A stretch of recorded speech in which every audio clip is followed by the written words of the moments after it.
Hey y'all, we're gonna do a very quick retire with less series. I kind of dropped the ball a little bit. I didn't really pay much attention to it this week because a lot of I got a tooth yanked out of my skull this week, so I wasn't really paying much attention. I had mind on other things, but we're gonna go over this real quick. If nobody's familiar with the retire with less series, it's essentially uh, trying to generate income in kind of a low risk way, trying to stay cash heavy as much as possible, and trying to generate income in retirement. Right, my goal is $3,000 a month. We're falling short of that this year, and I think we're gonna fall short of that when we complete the year, just because of this lower volatility environment that we're in.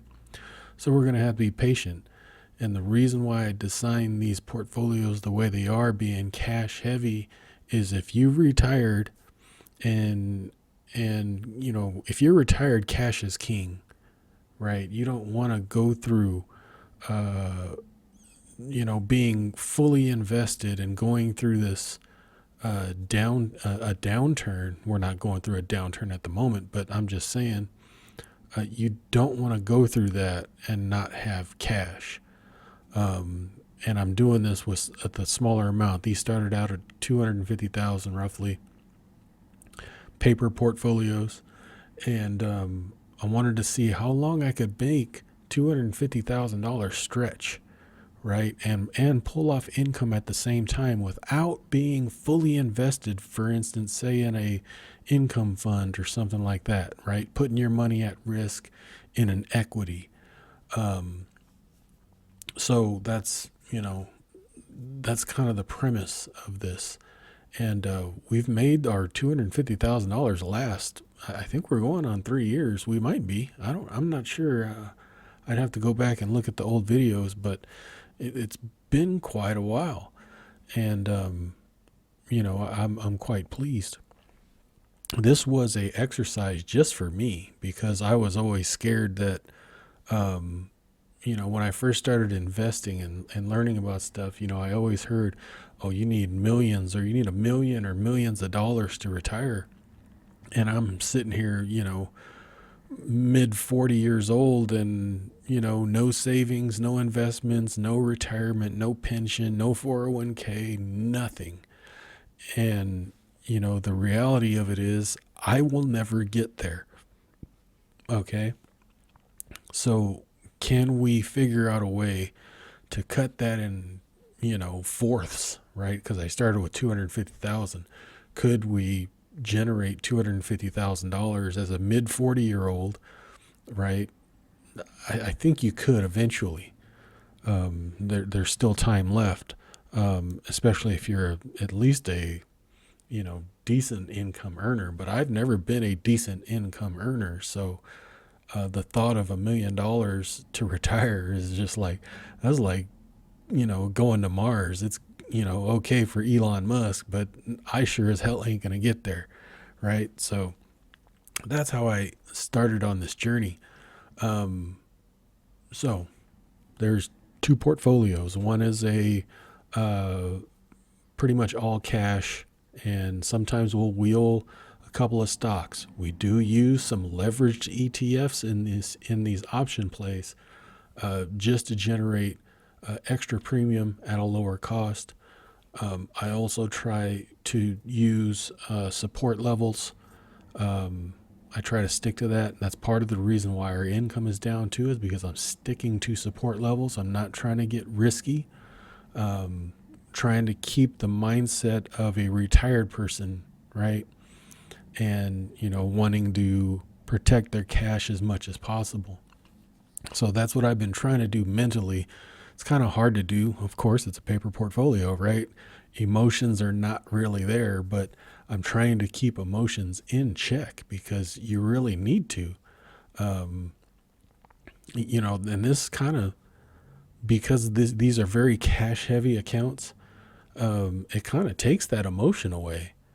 If you are heavily invested, right, 100% invested with everything you've got, right? And we go through a downturn, you're going to get emotional.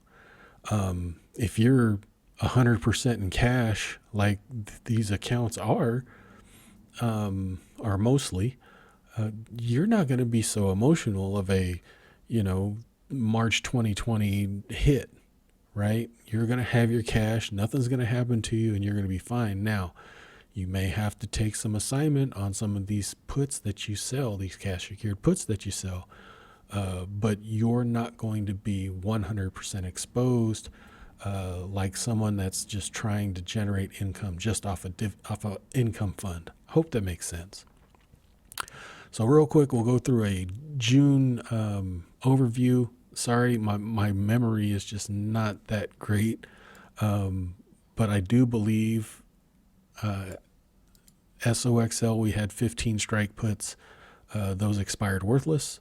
So we own, the only thing we own on this side, this is for ending of June now, we'll get to July here in a second, is 2,000 shares of RYLD. We're down quite a bit on that, but it delivers a little bit of income every month. So we're in pretty much complete cash at the moment.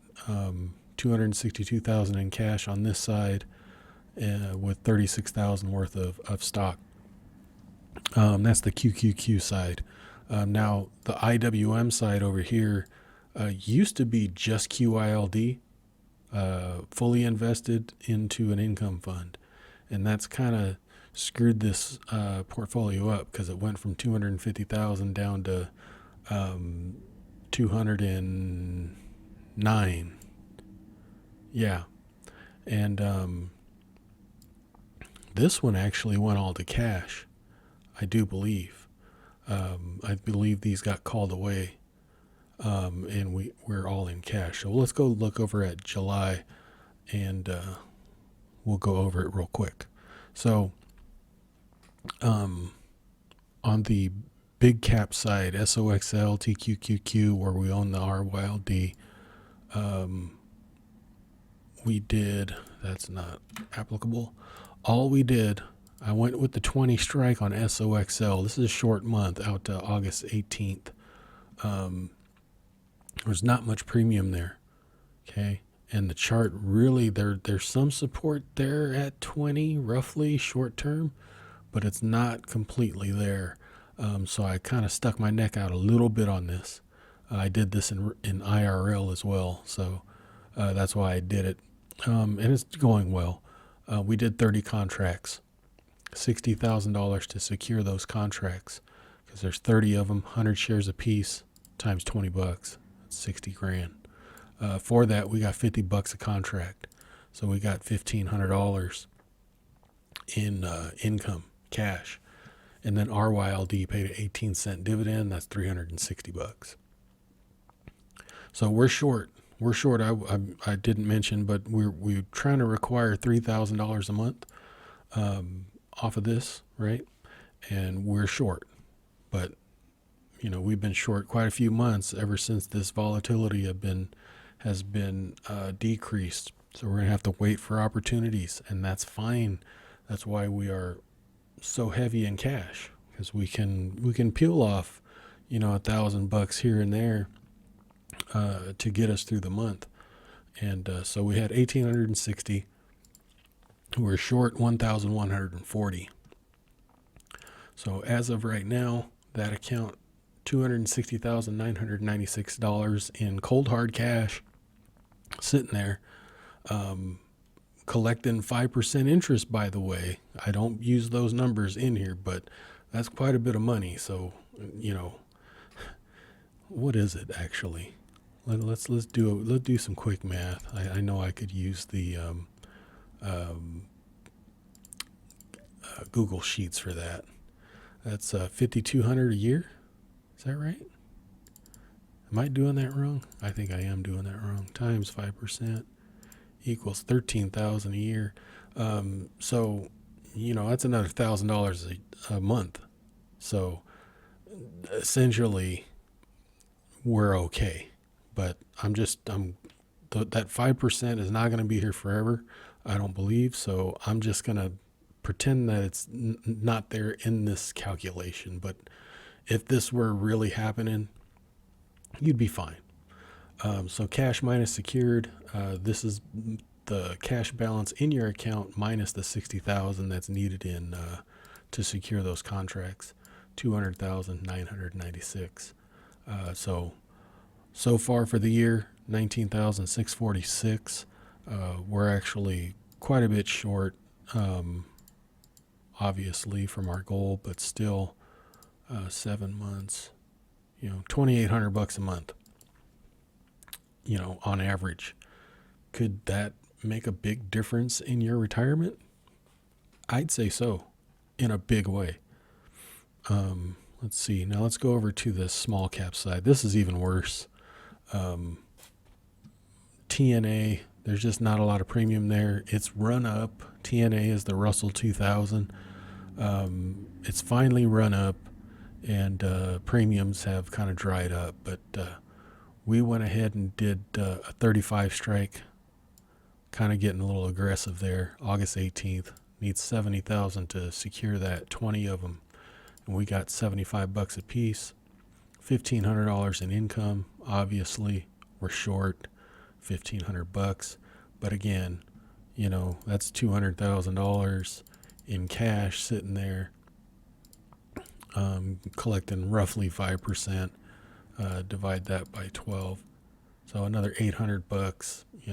So there you go. But on this side, we got $199,888 in cash minus this. What is that? $70,000 in securement, and yeah. So far this year, this side has collected 18.5. So we'll see if the market has a little bit of volatility going into the end of the year. We might be able to bring our average back up, but honestly, $2,800 a month. As a retired person, right? Maybe you have a little side gig. Maybe you work, and maybe you have a part-time job. Maybe you're collecting Social Security, right? Maybe your Social Security is kicking in $800-900 a month or whatever it is. Then all of this is good. You'll be pretty much living a good life, in my opinion. Now, what that is to me and what that is to you is, it could be night and day, right? You could be saying, GW, how could you live on $3,000 a month? You're going to be eating cat food. No, not going to happen. $3,000 a month is pretty easy. And you don't have to eat cat food. Tuna's cheaper. Come on, buy some tuna. Anyway, that's all I got. Hope to talk to you guys later, and hopefully we get some better months ahead. So thanks for always supporting me. Links down below. I appreciate you guys. We'll talk to you next time. Thanks. Bye-bye. I am not a financial advisor. The information contained in this video is for entertainment and informational purposes only. It is not intended to be investment advice. Please seek a licensed professional for any investment, tax, or legal advice. Thank you.